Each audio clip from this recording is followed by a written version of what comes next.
Welcome. So softness is a really key thing with power. Okay.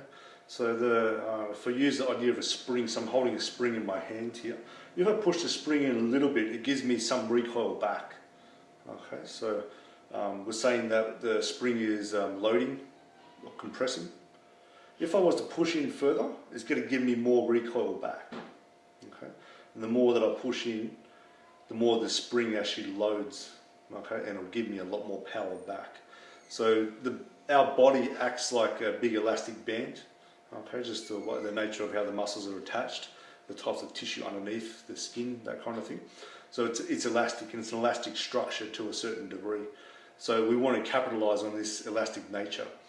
So if the body's really hard, it's not going to be able to produce power effectively. It'll produce some power.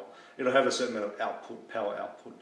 If you can relax though between movements, you'll have a much better output of power. Okay, because your muscle has a chance to release tension, to load the tendon better, to link it into the whole body structure, and then release it again. Okay, so what I teach, particularly coming from the internal school of training, is softness is a way of power. Okay. When you first see people think of softness as like weak, like soft or limp, we're not talking about limpness at all, so it's not limp.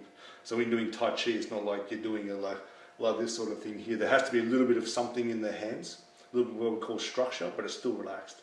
I'm not tense, so if I tense my body here, I'm actually constricting blood vessels, the movement of neural information, definitely the movement of fluids, so lymph, blood, interstitial fluids, so the fluid between cells, that needs to move in and out of the body.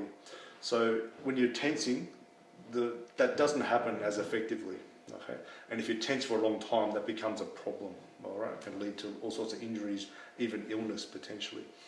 So we want this pressure then release, pressure then release. This is naturally built into the internal training. Okay, so the quiet squats that we're doing, the qigong that we do, if we're doing that kind of training, slow movements, so we're doing circles, any kind of linking training. It's all really soft and slow, because the soft part is the way to develop the power. The body is just too tense to develop power effectively in the beginning. So we need to develop this softness. This relaxation, this type of relaxation, is a skill, okay, that we want to develop. Animals have this already, so humans do have it as children. We tend to lose it at a certain age. So you watch a toddler move around, they're totally relaxed. They breathe from the belly all the time. When they go to bend to pick something up, they have a straight spine. They're naturally happy, have a lot of energy. Their body is soft and supple and relaxed. Okay. So there's a saying in Chinese philosophy, Taoist philosophy, that something that's brittle and hard, just like a tree that's a dead piece of wood, brittle and hard, it's very easy to be knocked over in a storm. Very easy. It's very easy to break. It has rigidity, but it can be easily broken. Whereas true power comes from a green sapling that has the ability to yield with the wind, or yield with a force against it, and naturally spring back. So Tai Chi is born from this philosophy of softness is where you get real power from. However, having said that, you don't just do soft all the time. You need some fast power training in there too. That's a big thing that a lot of people miss. So we got to have both to develop power. Okay, so it feels like you're not doing much in the beginning. You need to get more contact in your body, just more practice. Get your awareness into your body.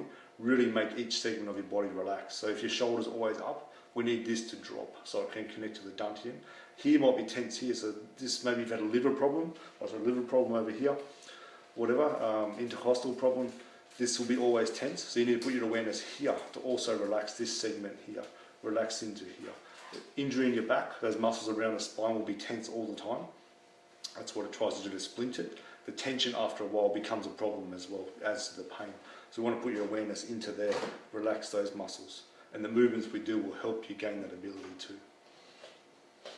Thank you. Good luck with your training.